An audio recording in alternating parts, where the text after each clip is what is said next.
ठीक है, आज हम पढ़ेंगे मनोविश्लेषणवाद के बारे में। कल कौन सा वाद खत्म हुआ था? ठीक है, कहां से वाद शुरू हुआ था? वाद शुरू हुआ था संरचनावाद से। संरचनावाद से। इसके बाद हम लोगों ने कौन सा वाद पढ़ा? कौन सा वाद पढ़ा? प्रकार्यवाद पढ़ा। प्रकार्यवाद पढ़ा। इसके बाद हमने कौन सा वाद पढ़ा? व्यवहारवाद पढ़ा। व्यवहारवाद पढ़ा। आज हम क्या पढ़ेंगे? आज हम पढ़ेंगे मनो विश्लेषण। आज हम पढ़ेंगे मनो विश्लेषणवाद। थोड़ा सा इसको अगर रिवाइज किया जाए, बात नहीं, इसको लाने वाला कौन था?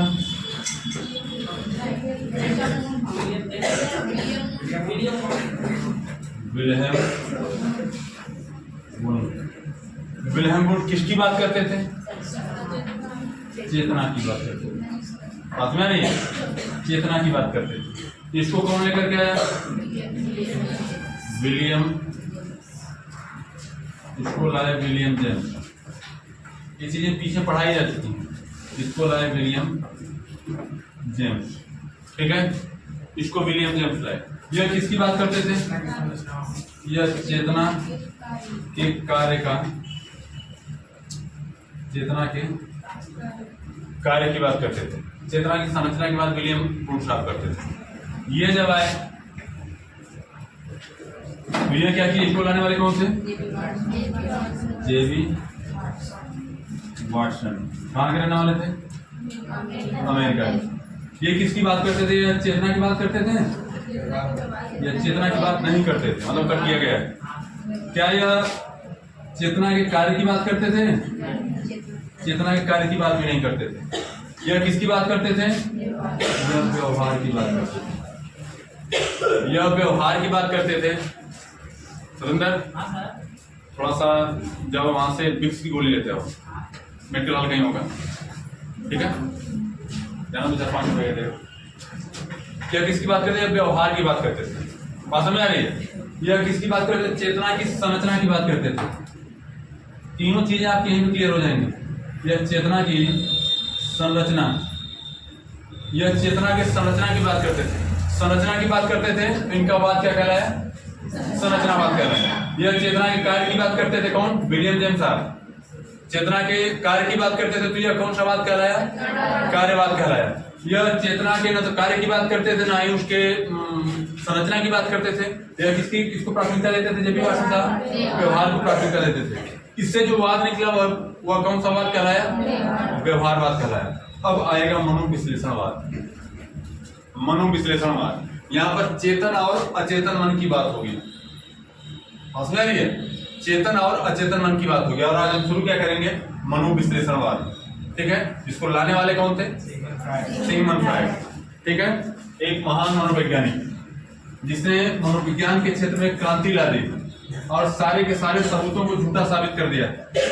इसने कहा कि मनुष्य का जो दिमाग है वह शैतान की भांति कार्य करता है। मनुष्य का 90% हिस्से, मेरी बात ऊपर लेक्चर थोड़ा सुन लीजिए। इन्होंने कहा कि मनुष्य के 90% हिस्से में केवल गलत चीजें भरी होती हैं। 90% हिस्से इन्होंने क्या किया कि मन को 3 हिस्से में डिवाइड कर दिया, जिसे ईड, ईगो और सुपर ईगो के नाम से जाना जाता है। इदम, अहम और परा अहम के नाम से जाना जाता है। चेतन, अचेतन और अर्धचेतन मन के नाम से जाना जाता है।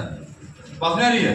यानी इन्होंने मन के 3 हिस्से बताए और इन्होंने कहा कि मनुष्य के 90% दिमाग में, 90% माइंड में, मस्तिष्क में गलत चीजें भरी होती हैं।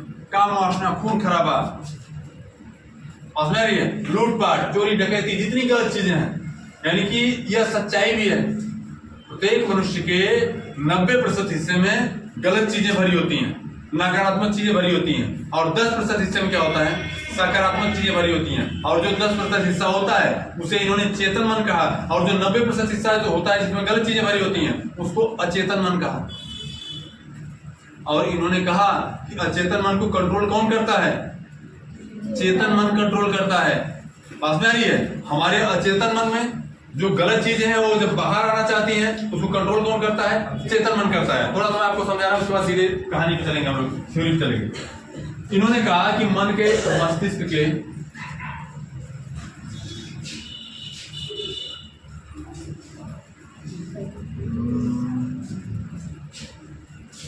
क्या सही लिखा हुआ है? सही है गलत जो भी है। इन्होंने मस्तिष्क के 3 हिस्से बताए।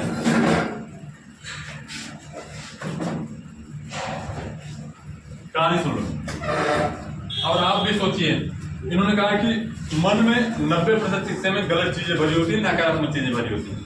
और जब नकारात्मक चीजें बाहर आना शुरू होती हैं, फिर आना चाहती हैं, तो उससे पहले कंट्रोल करने का प्रयास करता है कौन? चेतन मन।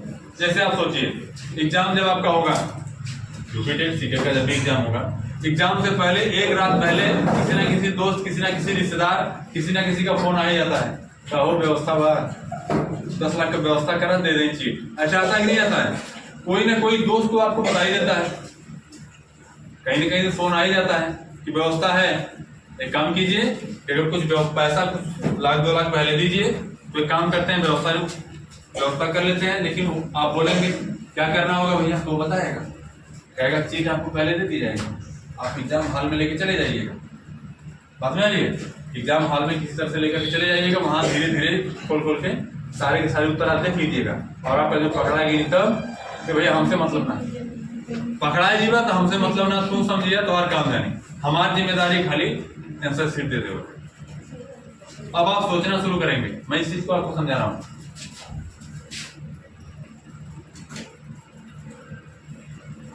और चेतन मन, यह क्या है? चेतन मन, और चेतन मन या अचेतन मन के बारे में जब मैं थ्योरी भी निकालना शुरू करूंगा आपको क्लियर कर दूंगा। अचेतन मन और चेतन मन, यानी कि हमने कहा कि इसमें 90% क्या है? गलत चीजें भरी हुई। ठीक है, 90% गलत चीजें भरी हुई हैं। आपके मन में आ रहा है क्या रिस्क ले लें, का एक काम करो, हमारा कराओ बढ़िया बा, यही में पर्चियां डाल लेना। ठीक है, जैसे बाल भी मेरे बड़े बड़े हैं, मेरे नहीं।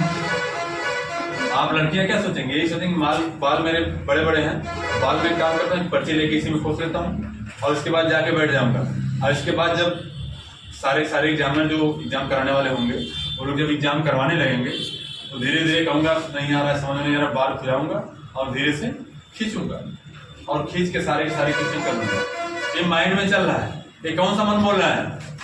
यह अचेतन मन बोल रहा है भैया कैसा काम बन जाए। इसके बाद तो फिर टीचर बनूंगा तो भौकाले फलाने का लड़का मास्टर आई नहीं है, फलाने का लड़का मास्टर बन रही है। और जब कोई पूछेगा तो ऐसी कहानी बताऊंगा, पूछो मत, लालटेन के नीचे पढ़ता था, बारिश में भीग भीग के पढ़ता था, पिताजी बीड़ी धरा के जब पीते थे तो उसके उजाले में पढ़ता था।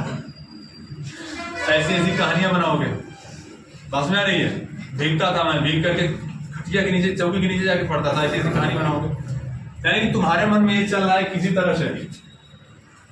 अचेतन मन क्या कर रहा है कि किसी तरह से काम करते, रिस्क ले लेते हैं, रिस्क लेने के बाद जाकर के टीचर बन जाएंगे, अच्छा खासा हमारा नंबर आ जाएगा।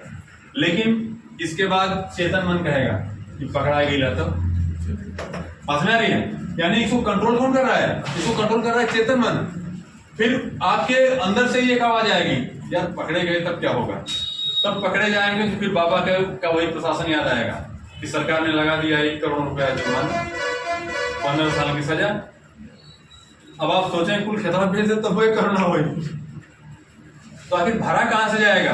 तो ये क्या कह रहा है? ये कह रहा है ऐसी गलती मत करो, अगर पकड़े गए तो बहुत बुरा हाल तुम्हारा होने वाला है। और ये क्या कह रहा है? ये कह रहा है चलो रिस्क ले ही लेते हैं। यानी चोरी करना एग्जाम में, नकल मारना क्या है? गलत चीज है। और अचेतन मन क्या कह रहा है कि रिस्क ले लो। और ये क्या कह रहा है कि ऐसी गलती मत करो, अपने मेहनत पे भरोसा करो।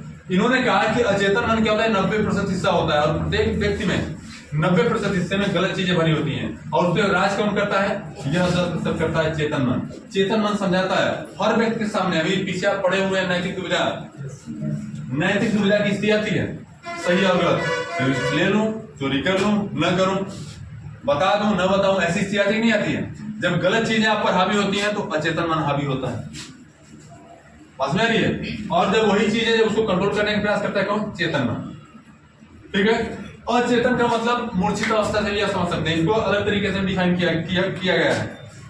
अचेतन मन जो हमारे मन में मृत अवस्था में जो यादें होती हैं, जब चली जाती हैं, जो याद करने पर भी याद नहीं आती, वह अचेतन मन का हिस्सा होती है। जो चीजें हमें हमेशा याद रहती हैं, वो किसका होती है? चेतन मन का हिस्सा होती है। एक और आता है अर्ध चेतन मन, जो भूल तो गया है लेकिन थोड़ा सा जोर देने पर याद आ जाए, वो किसका हिस्सा होता है? अर्ध चेतन मन का हिस्सा होता है। तो इसको भी लिखने की जरूरत नहीं, थोड़ा सा भी इसको शुरू करेंगे। तो हेडिंग डालिए क्या? मनोविश्लेषणवाद। हेडिंग डालिए मनोविश्लेषणवाद।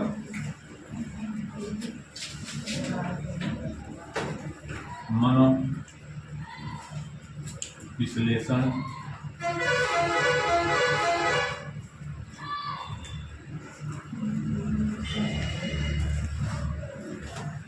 मनोविश्लेषणवाद। इस सिद्धांत को देने वाले कौन थे? Sigmund Freud.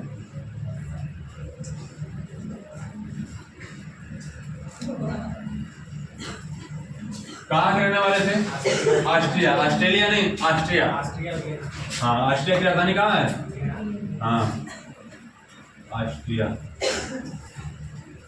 ऑस्ट्रिया के रहने वाले। बैठ जाओ, बैठ जाओ और टाइम से आया करो।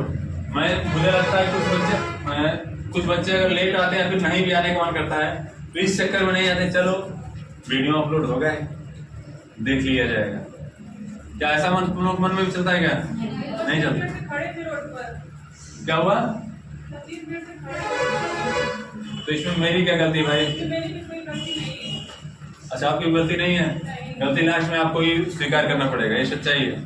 क्योंकि सुनिए, मेरी बात सुनो पहले, बोलने से पहले। अगर आप असफल होते हैं जिंदगी में, तो जिम्मेदारी आपको ही लेनी पड़ेगी। आप कल को फेल होंगे तो आप ये नहीं कहेंगे कि ऑटो छूट जाता था, ऑटो लेट आता था। कोई नहीं, लास्ट में ये दुनिया क्या देखती जानते हैं? लास्ट में दुनिया परिणाम देखती है, आपकी सफलता देखती है। और ये सच्चाई है, एक सफलता 1000 कमियों को ढक लेती है, और एक असफलता 1000 कमियों को जन्म भी देती है। अगर आप सफल हो गए तो आप पढ़ने में बहुत अच्छे थे, और अगर आप असफल हुए तो आप कितना हूँ मेहनत किए, कितना हूँ लगन से पढ़े, उसका कोई मतलब नहीं है। बात में आ रही है? तो परिस्थितियां, हाँ सही बात है कि कई बार परिस्थितियां हमारे अनुकूल नहीं होंगी, लेकिन परिस्थितियों को अनुकूल बनाना पड़ता है।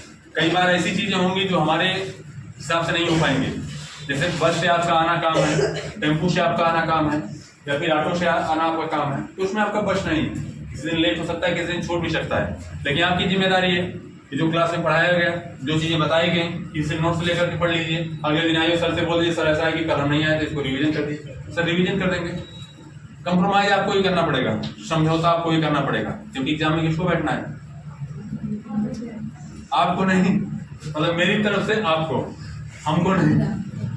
ठीक है, आप लोगों को एग्जाम बैठना है, और वहां पर ये नहीं चलेगा एग्जाम में कोई क्वेश्चन नहीं आ रहा तो आप कहेंगे आगे लिख देंगे, ऑटो वाला 25 मिनट इंतजार करवाया।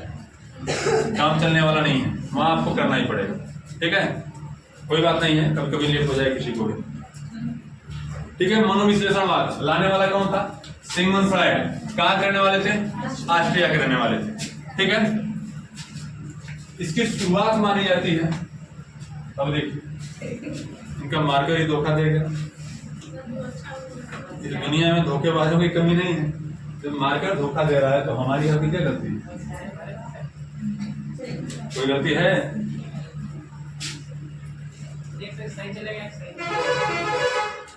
गाना सुने हो तुम तो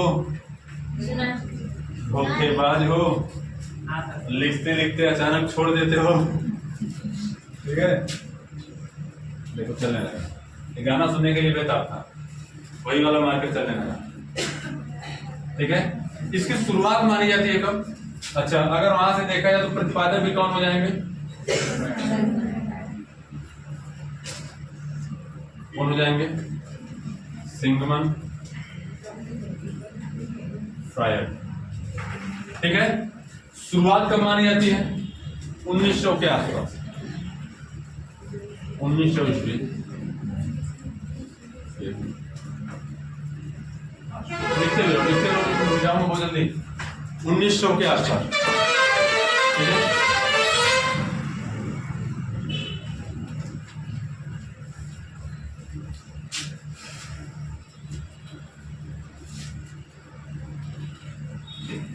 सिगमंड फ्रायड के कुछ अन्य सिद्धांत भी हैं, इसको भी लिख लीजिए। अन्य सिद्धांत।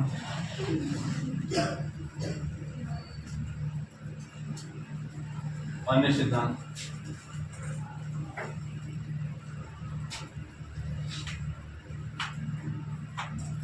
इसमें एक है क्या इनका सिद्धांत, सक्रिय विस्मृति का सिद्धांत, या फिर ऐसे को लिखिए पहले, हिमखंड या बर्फ के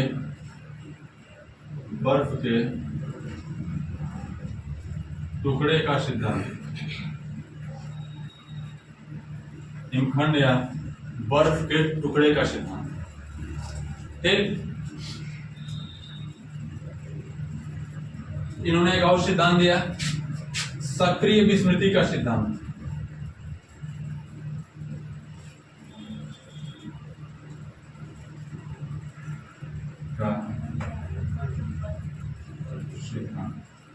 मैं एक एक का मतलब बताऊंगा इन्होंने ऐसा क्यों बोला। सक्रिय विस्मृति का सिद्धांत,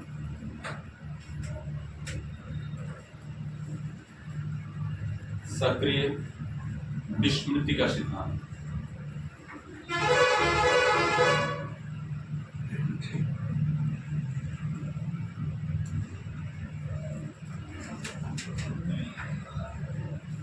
ठीक है, इन्हें स्वप्न विश्लेषण विधि का जनक भी कहा जाता है। स्वप्न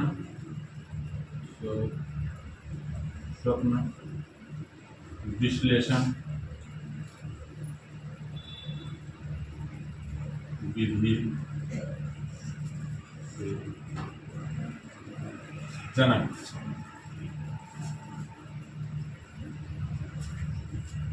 इन्हें एक और जनक के नाम से जाना जाता है, मनोविश्लेषणवाद का जनक। ठीक,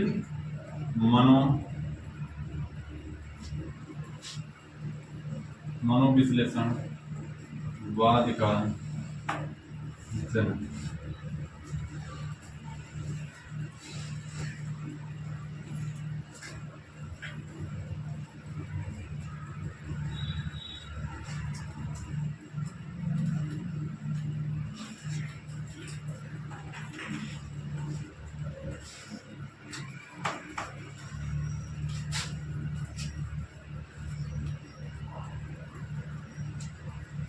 हो गया?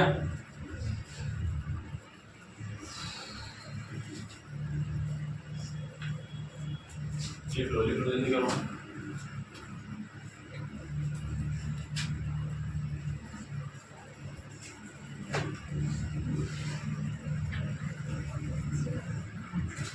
हो गया? अब ध्यान दीजिएगा, इसको हिमखंड या बर्फ के टुकड़े का सिद्धांत भी कहते हैं।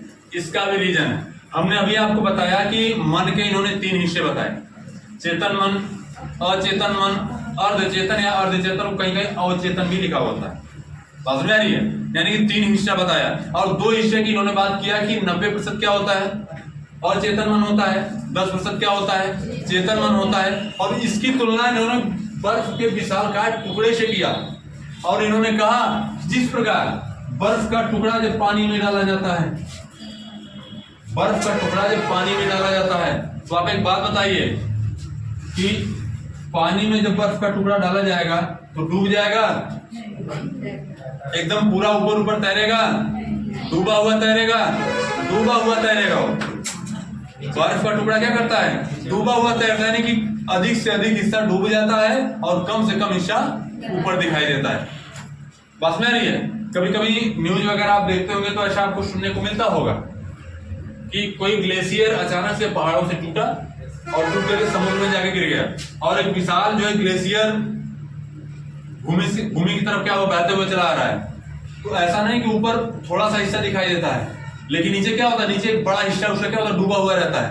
इन्होंने कहा, इन्होंने मानव मस्तिष्क की तुलना, सिगमंड फ्रायड साहब ने मानव मस्तिष्क की तुलना बर्फ के विशालकाय टुकड़े से किया, और कहा कि जिस प्रकार बर्फ का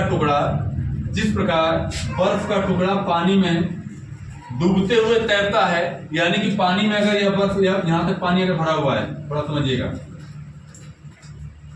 यहां तक अगर पानी भरा हुआ है तो बर्फ जो इसमें तैरेगा, नीचे पता चलेगा इतना हिस्सा होगा, और ऊपर केवल इतना हिस्सा दिखाई देगा। ऐसा होता है कि नहीं होता है? यानी बर्फ तैरता है पानी में। अब छोटे टुकड़े को भी गिलास में डाल के चेक कर सकते हैं घर में जाके। वो क्या करता है, नीचे अगर देखा है तो 90% हिस्सा उसका क्या होता है, 90% हिस्सा उसका क्या होता है, डूबा होता है। 10% हिस्सा क्या होता है, दिखाई देता है। उन्होंने कहा कि मानव मस्तिष्क भी ऐसा ही होता है। हमारे व्यवहार में जो दिखता है वह चेतन मन दिखता है कि अचेतन मन दिखता है? चेतन मन दिखता है। हमारे मन में है कि कहीं से व्यवस्था हो जाए, चीट उट मिल जाए, पास हो जाए, लेकिन क्या समाज में इसका ढिढोरा पीटेंगे? समाज में किसको दिखाएंगे? चेतन मन को दिखाएंगे। नहीं नहीं, हम बहुत अच्छे हैं, हम चोरी नहीं करते हैं, हम तो अपने दम पे पास होकर दिखाएंगे, यही नहीं बोलते हैं। लेकिन मन में क्या चलता है? मन में गलत चीजें चलती हैं, जो चीजें दबी हुई हैं। इन्होंने कहा कि जो 90% हिस्सा है, जैसे बर्फ की बात की जाए तो बर्फ का यह 90% हिस्सा क्या दिखाई देता है? नहीं दिखाई देता। दिखाई क्या देता है? यह जो 10% हिस्सा है यही दिखाई देता है। इन्होंने मानव मस्तिष्क की तुलना बर्फ के टुकड़े से किया और कहा कि जिस प्रकार बर्फ का 90% हिस्सा पानी में डूबा होता है, दिखाई नहीं देता है, केवल 10% हिस्सा दिखाई देता है। इन्होंने कहा कि उसी प्रकार मानव मस्तिष्क का जो अचेतन मन होता है, जो 90% होता है, वह दिखाई नहीं देता है। दिखाई क्या देता है? 10% हिस्सा जो दिखाई देता है उसे क्या बोला उन्होंने उसे चेतन मन बोला। चेतन मन बोला। और जो 90% हिस्सा डूबा हुआ है, नहीं, उसे क्या बोला? उसे अचेतन मन बोला। उन्होंने कहा कि जिस प्रकार बर्फ का टुकड़ा 90% हिस्सा डूबा होता है, दिखाई नहीं देता है, उसकी तुलना किससे किया? अचेतन मन से किया। जो 10% हिस्सा दिखाई देता है उसकी तुलना किससे किया? चेतन मन से किया। उसकी तुलना किससे किया? चेतन मन से किया। क्योंकि मन की मस्तिष्क की तुलना किससे की गई? बर्फ के टुकड़े से की गई। इसलिए सिद्धांत का नाम भी क्या रख दिया गया? बर्फ के टुकड़े का सिद्धांत या फिर हिमखंड का सिद्धांत। कुछ बात समझ आई लॉजिक? क्यों बर्फ के टुकड़े का सिद्धांत इसका नाम रखा गया? इन्होंने कहा कि जिस प्रकार से बर्फ का टुकड़ा पानी में कार्य करता है, उसी प्रकार हमारा मन और मस्तिष्क क्या करता है? कार्य करता है। 10% हिस्सा दिखाई देता है, यानी कि 10% हिस्से में क्या होती है? अच्छी चीजें होती है। चेतन मन में क्या होती है? अच्छी चीजें होती हैं। अगर घर पे कोई रिश्तेदार आपका आ जाए, घर पे कोई रिश्तेदार आ जाए और आपके उससे आपके संबंध अच्छे नहीं है, उसके चले जाने के बाद आप गाली देते हैं, लेकिन फिर भी जैसे वो घर पे आएगा नमस्कार करेंगे, चाय के लिए पूछेंगे, मतलब क्या है? मन में गाली चल रही है, अचेतन मन में उसके लिए बुराई भरी हुई है, लेकिन दिखा किसको रहे हैं? चेतन मन के हिसाब से अच्छी चीजें दिखा रहे हैं। बात में आ रही है? अच्छी चीजें दिखा रहे हैं। इन्होंने कहा कि जो ऊपरी हिस्सा होता है, जो दिखाई देता है, वह क्या होता है? वह चेतन मन होता है। जो नहीं दिखाई देता है वह क्या होता है? अचेतन मन होता है। और चेतन मन क्या करता है? अचेतन मन को कंट्रोल करने का प्रयास करता है। ठीक है, इतना लिखे। दूसरा चीज क्या हमने कहा? सक्रिय विस्मृति का सिद्धांत भी इन्होंने दिया। सक्रिय विस्मृति का सिद्धांत। सक्रिय मतलब क्या होता है? तत्परता के साथ, जोर देके। विस्मृत मतलब क्या होता है? विस्मृति मतलब विस्मृत करना, मतलब उसका विस्मृत करना, मतलब विस्मृत करना ना, याद करना ना, विस्मृत करना। दो चीज होता है, स्मृति और विस्मृति। स्मृति का मतलब क्या? इसका क्या नाम है? नीलम।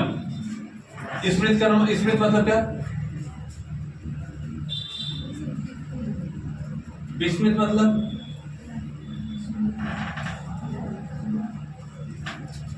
कौन बताएगा?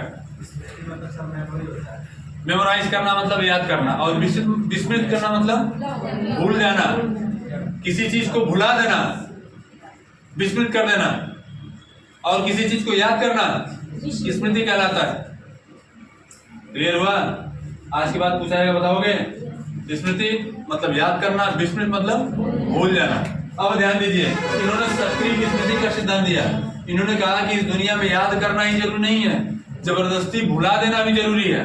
इन्होंने कहा कि हमारे मन की जो अतिरिक्त इच्छाएं होती हैं, जीवन की वो यादें जो हमें तकलीफ देती हैं, जो हमें याद देती हैं, उसको हम क्या करते हैं? जबरदस्ती भुला देते हैं, जबरदस्ती भुलाने का प्रयास करते हैं, जबरदस्ती माइंड से निकाल देते हैं। इसलिए इस सिद्धांत को क्या बोला गया? सक्रिय विस्मृति का। अभी आगे पढ़ा जाएगा इसको। यानी कि इन्होंने ये भी सिद्धांत दिया हुआ, इसलिए इसका नाम क्या? मनोविश्लेषणवाद का नाम सक्रिय विस्मृति का सिद्धांत नहीं है। इन्होंने एक और सिद्धांत दिया हुआ है, उसका नाम क्या है? सक्रिय विस्मृति का सिद्धांत। सक्रिय विस्मृति का सिद्धांत यह कहता है कि दुनिया की ऐसी चीजें जो हमारे लिए कष्टदायक है, दुखदायक है, हम उसे जबरदस्ती भुला देते हैं, जबरदस्ती भुला देते हैं, सक्रिय रूप से भुला देते हैं। इसलिए इसे सक्रिय विस्मृति का सिद्धांत भी कहा जाता है। अब एक बात बताइए, बचपन में कहीं आप चोरी करते हुए पकड़े गए और खूब पीटे गए थे, और आपके दोस्त जो क्लासमेट थे वो देखे हुए थे, और कोई क्लासमेट मिल जाए, दोस्त मिल जाए आपको आज इस समय में, और 10 लोगों के बीच में कहेगा हो अब बताइए याद बात, तो आप क्या बोलेंगे? अरे भैया हाथ जोड़ते हैं, रहे दे याद मत दिलाओ, यही नहीं बोलेंगे? या फिर खुदा ने खास्ता मान लीजिए आपके किसी प्रिय सदस्य का आपके सामने अगर एक्सीडेंट हो जाए, मौत हो जाए, खुदा ने खास्ता मतलब ऐसा हो ना, मतलब मैं समझाने के लिए कह रहा हूँ, अगर ऐसी चीजें हो जाए जो दृश्य आपके सामने जब जब आए आपको तकलीफ दे, 2 साल 4 साल 5 साल के बाद धीरे धीरे आप भूल जाएंगे, और नहीं भूलेंगे तो भूलने का प्रयास करेंगे, और 5 साल 7 साल 10 साल के बाद कोई कहेगा कि क्या हुआ था वो घटना, तो आप क्या कहेंगे? यही नहीं कहेंगे कि भैया याद मत दिलाइए। मतलब क्या किया हमने? हम उसको भूल चुके हैं, और मैं उसको याद भी नहीं करना चाहता, क्योंकि जब मैं याद करूंगा तो मुझे क्या होगी? तकलीफ होगी। यानी आपने क्या किया? जबरदस्ती उसको भुला दिया है, उस याद को आपने क्या किया? जबरदस्ती भुला दिया। इसलिए वह सिद्धांत क्या कहलाएगा? सक्रिय विस्मृति का सिद्धांत। नहीं समझ में आया? नहीं आया?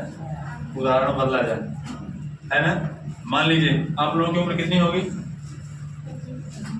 मैं तो ऐसे में जानता हूँ कि लड़कों का 1 साल बढ़ता है तो लड़कियों का 3 साल में 1 साल बढ़ता है, इनकी उम्र बढ़ती ही नहीं है। ठीक है, ध्यान दीजिए, जिस उम्र में आप हैं, जाहिर सी बात है इसी उम्र में प्यार मोहब्बत भी होगा। मान लीजिए किसी से आपका बहुत लगाव हो गया, सुनिए, किसी से आपका लगाव हो गया, हंसने की बात नहीं है, ये सच्चाई। किसी से आपका लगाव हो गया, और इतना लगाव हो गया, इतना लगाव हो गया कि बातें होने लगी, मिलना जुलना होने लगा, शादी विवाह की बात भी आप कर लिए, वादा भी कर लिए, तारे बिना हम जी ना पाए, तोरे बिना मर जाए, खूब लंबे लंबे वादे आप कर लिए, खूब हसीन सपने देख लिए। ठीक है, और आपने बोला कि बातचीत हो गई, शादी कब होगी? तो लड़का बोला कि शादी हो गई, काम करेंगे, जब नौकरी पा जाएंगे आप तो शादी हो जाएगी। हुआ क्या कि अब पढ़ते रह गए, टेट 2 बार फेल हो गए, सुपर टेट आया उसमें भी फेल हो गए, नौकरी लगी नहीं, और लड़की कब तक इंतजार करे, और सुपर टेट में लड़की बैठी, लड़की पास हो गई। अब क्या होगा? अब स्थिति ये आएगी कि कहा जाएगा कि भाई शादी हो जाए, तो कोई नौकरी करने वाली लड़की बेरोजगार लड़की शादी नहीं करेगी, समाज की सच्चाई है।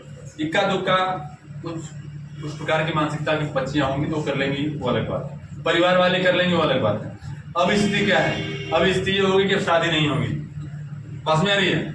अब स्थिति क्या है कि अब शादी नहीं होगी, तो फिर वो लड़का क्या करेगा?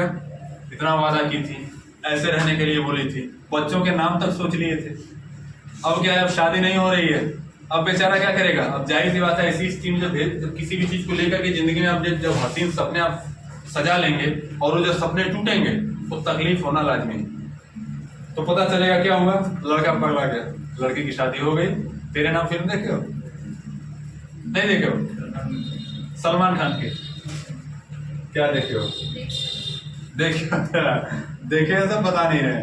ठीक है, तो ऐसी स्थिति क्या होगी कि लड़का क्या है? लड़का पागल हो गया, मेंटली थोड़ा डिस्टर्ब हो गया, उसको उसकी दवा वगैरह उसको करनी पड़ी, और धीरे धीरे क्या हुआ? रिकवर हुआ, धीरे धीरे ठीक हुआ, धीरे धीरे उसकी जिंदगी क्या हुई? पटरी पे लौटी। 1 2 साल 3 साल के बाद 1 1.5 साल तो उसी के याद में डूबा रहा, फिर धीरे धीरे उसको एहसास हुआ यार छोड़ो, जो गए, जब उसको चिंता नहीं तो मुझको क्या चिंता है। धीरे धीरे उसने क्या किया? उन यादों को भुलाना शुरू कर दिया, धीरे धीरे समय के साथ क्या किया? उन सारी चीजों को भुला दिया। तभी पता चला उसका लंगोटिया यार 2 साल 5 साल 7 साल बाद मिला और पूछा का हाल चाल हुआ उनका, तो लड़का क्या बोले? लड़के का जवाब यही होगा कि भाई याद मत दिला। उन सारी चीजों को हमने क्या किया है? उन सारी चीजों को हमने भुला दिया है, और हमने भुला दिया तो अब मुझे याद दिलाने का प्रयास मत करो। मतलब हमने क्या किया है? हमने सक्रिय विस्मृति के सिद्धांत के अनुसार हमने जबरदस्ती वह अप्रिय जो दुखदायक घटनाएं थी, जो दुखदायक बातें थी, जिसको याद करने से हमें तकलीफ होगी, उसको हमने क्या किया है? उसको हमने भुला दिया है। इसलिए सिद्धांत को किस नाम से जाना जाता है? सक्रिय विस्मृति के सिद्धांत के नाम से भी जाना जाता है। ठीक है ना? लिखिए, इसको बनाना चाहो बना लो, जरूर बना लो। यह क्या है? यह है बर्फ का टुकड़ा, बना लो इसको। यह क्या है?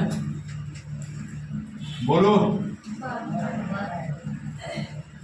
बर्फ का टुकड़ा, ठीक है। और 90% हिस्सा क्या है? डूबा हुआ है। पानी में डूबा हुआ है तो विषय।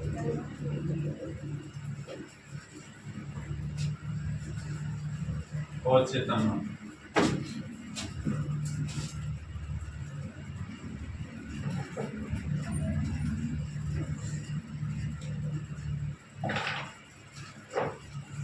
अब मैं मिटाऊंगा।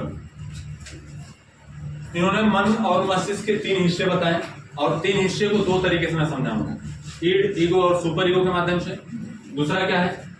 दूसरा आपका क्या है? चेतन, अचेतन और अवचेतन के माध्यम से। इसको 2 तरीके से परिभाषित किया गया और दोनों तरीका मैं आपको बताऊंगा। ठीक है, एक तरीका आज बताऊंगा, हो सकता है समय ना मिले तो दूसरे तरीके पर बताया जाए।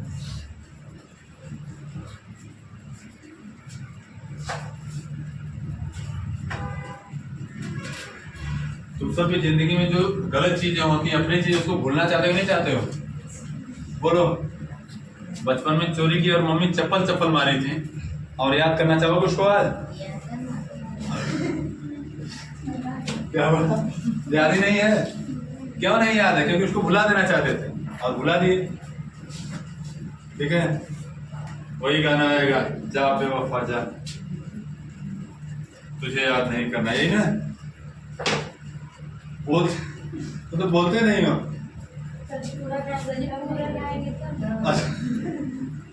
पूरा गाएंगे तब इतना ही काफी है। इसको मिटा दो, मिटा दो बच्चे।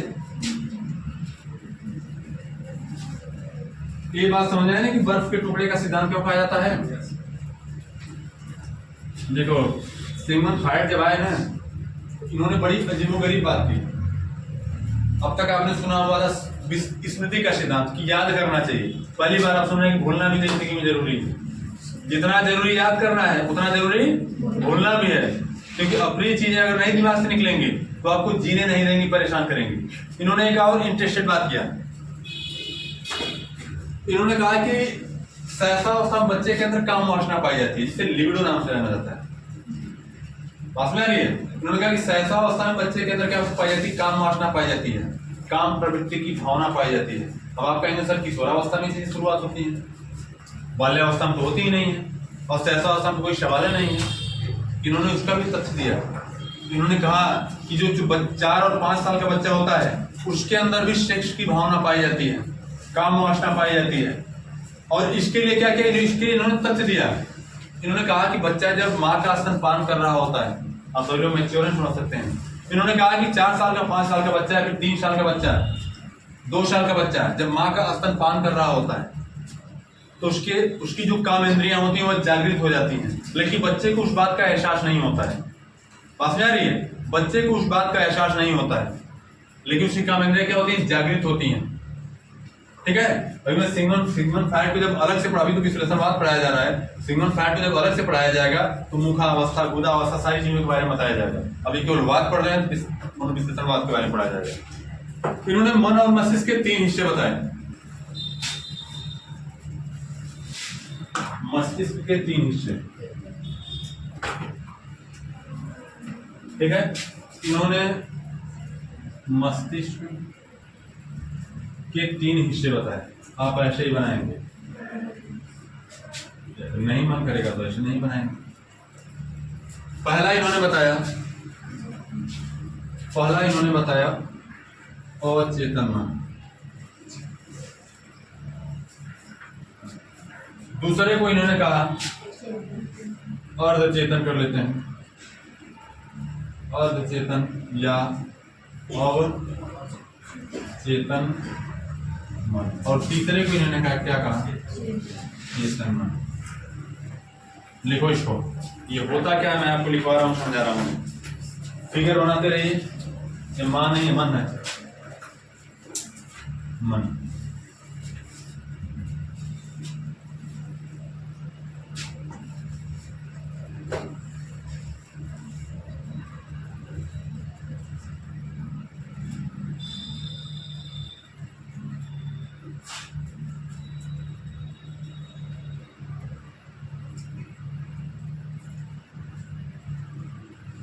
चेतन मन से हम शुरू करते हैं, सही रहेगा। चेतन मन में क्या होता है कि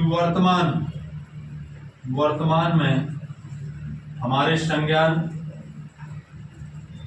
हमारे संज्ञान में मौजूद जानकारी, संज्ञान में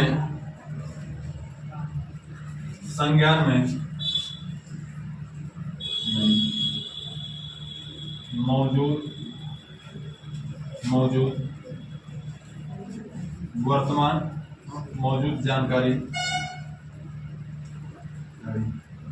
चेतन मन का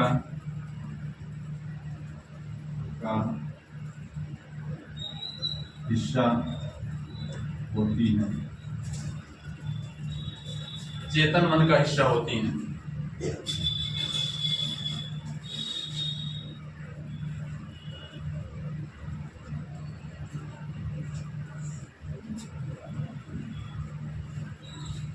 इसमें क्या हो जाएगा? ऐसी जानकारी जो पहले चेतन मन का हिस्सा होती हैं, जो पहले चेतन मन का हिस्सा रहती हैं,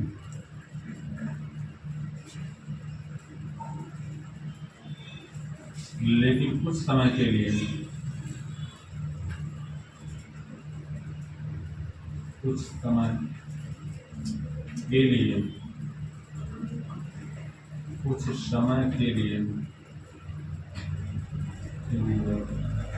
अचेतन मन में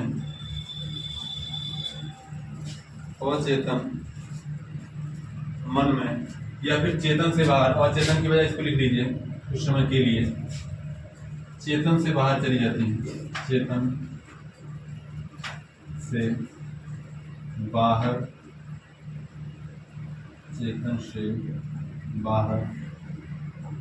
चली जाती हैं, जिन्हें प्रयास करने पर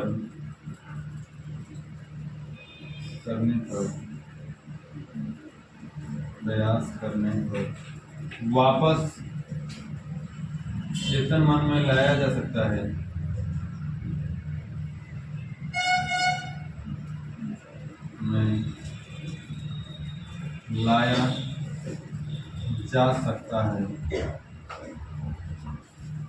वापस चेतन मन में लाया जा सकता है। क्या कहलाएंगी? अर्ध चेतन मन कहलाएगा। अर्ध चेतन मन कहलाएगा, ठीक है, या फिर अर्ध चेतन मन का हिस्सा होगा।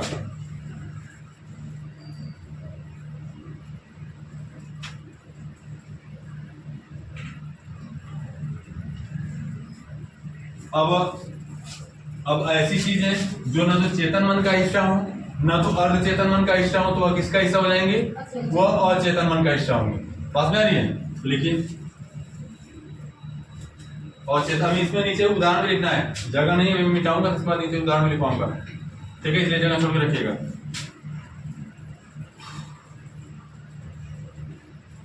देखिए ऐसी चीजें, ऐसी बातें, ऐसी जानकारी या ऐसी बातें जो न तो चेतन और न ही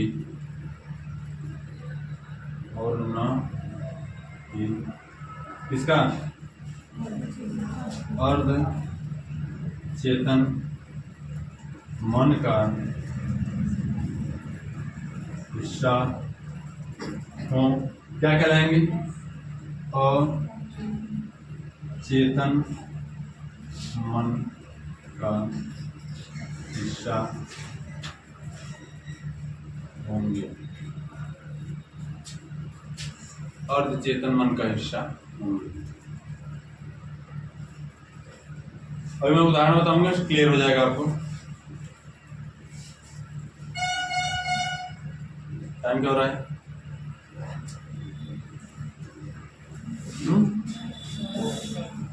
कितना?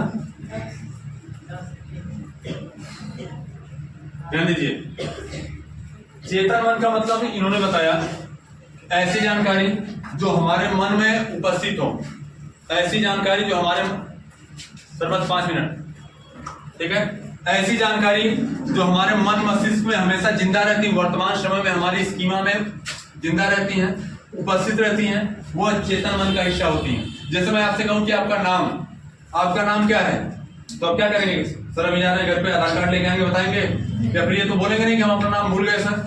यह ऐसी जानकारी भी जो हमेशा आपके मौजूदा संज्ञान में उपस्थित होगा, ऐसी जानकारी जो आपके संज्ञान में हमेशा उपस्थित होगी, वो किसका हिस्सा होगी? वह चेतन मन का हिस्सा होगी। जैसे मैं आपसे पूछे आपका नाम क्या है, आप तुरंत बताएंगे। आपके पिता का नाम क्या है, तुरंत बताएंगे। आपका घर कहाँ है, तुरंत बताएंगे। क्या सोचना पड़ेगा?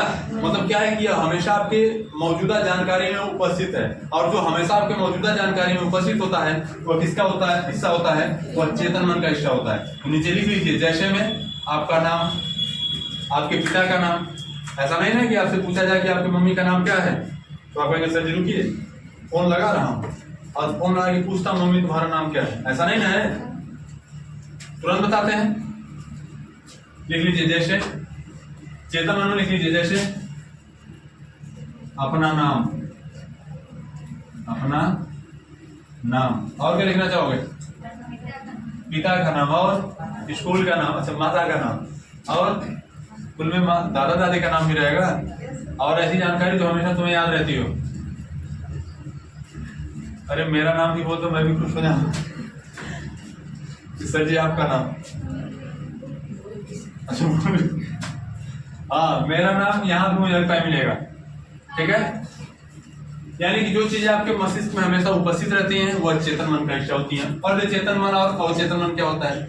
ऐसी जानकारी जो कुछ समय के लिए चेतन और चेतन मन में चली गई है, चेतन मन से निकल करके और चेतन मन में चली गई है, लेकिन जोर देने पर यानी भूल चुकी है। ऐसी जानकारी जो भुलाई जा चुकी है और जोर देने पर क्या हो जाए? याद आ जाए। यानी कुछ भूल चुका है, कुछ जिंदा है, इसलिए इसका नाम क्या है? और चेतन मन रखा गया है। यानी ऐसी जानकारी जो चेतन मन से निकल करके और चेतन मन में जा चुकी है, लेकिन जोर देने पर वापस चेतन मन में लाया जा सकता है, ऐसी जानकारी क्या कहलाती है?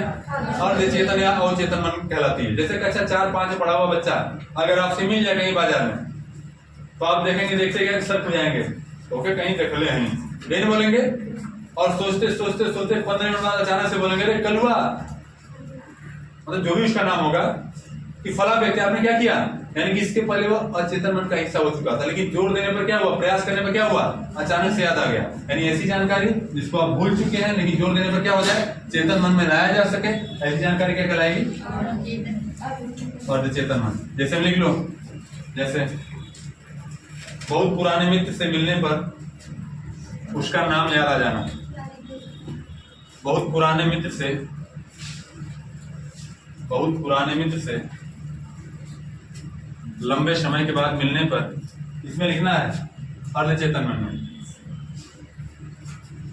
बहुत पुराने मित्र से लंबे समय के बाद मिलने पर अचानक उसका नाम याद आ जाता, मतलब मेरा नाम इसी में आएगा। 2 साल 5 साल 7 साल बाद जब अचानक मिलोगे तो क्या बोलोगे? तो कहीं देखा हो, कहीं ना कहीं तो देखा हो। फिर अचानक याद आएगा, अरे फलाने सर जी, यही होगा। लेकिन धिक्कार है तुम सबों को कि सर जी को भी भूल जाओगे, नालायकों। एक टीचर को, एक अच्छे विद्यार्थी को टीचर को कभी नहीं भूलना चाहिए, और तुम सब कभी रहोगे हाँ सर जी भूल जाएंगे, ठीक है। इसके बाद है क्या? अचेतन मन, यानी ऐसी जानकारी जिसको आपको यानी अनजाना खतरा, यानी ऐसी जानकारी जो आपके मन में अचेतन मन में चली गई और बिल्कुल भी याद नहीं आ रहा है। अब कोई चीज आपको कोई बता रहा है ना एकदम याद ना होता है, याद है ना होता, मतलब क्या है? वह मृत हो चुकी है वह जानकारी, वह क्या कहलाएगी? और चेतन मन का हिस्सा होती है। जैसे आप सोए रहते हैं कभी कभी, यानी जिस चीज को आपने कभी नहीं देखा, कभी नहीं सुना, ऐसे खतरे अगर आपको दिखाई देते हैं, और चेतन मन का हिस्सा। पास में आइए, ईड ईगो और सुपर ईगो के बारे में कल बताया जाएगा, ठीक है। आज फिलहाल इतना ही, और मैं सर का समझ ज्यादा नहीं लिया, इसके लिए मैं माफी चाहूंगा, ठीक। इतनी सारी चीजें आपको याद रखनी चाहिए, मतलब क्या? जो वर्तमान आप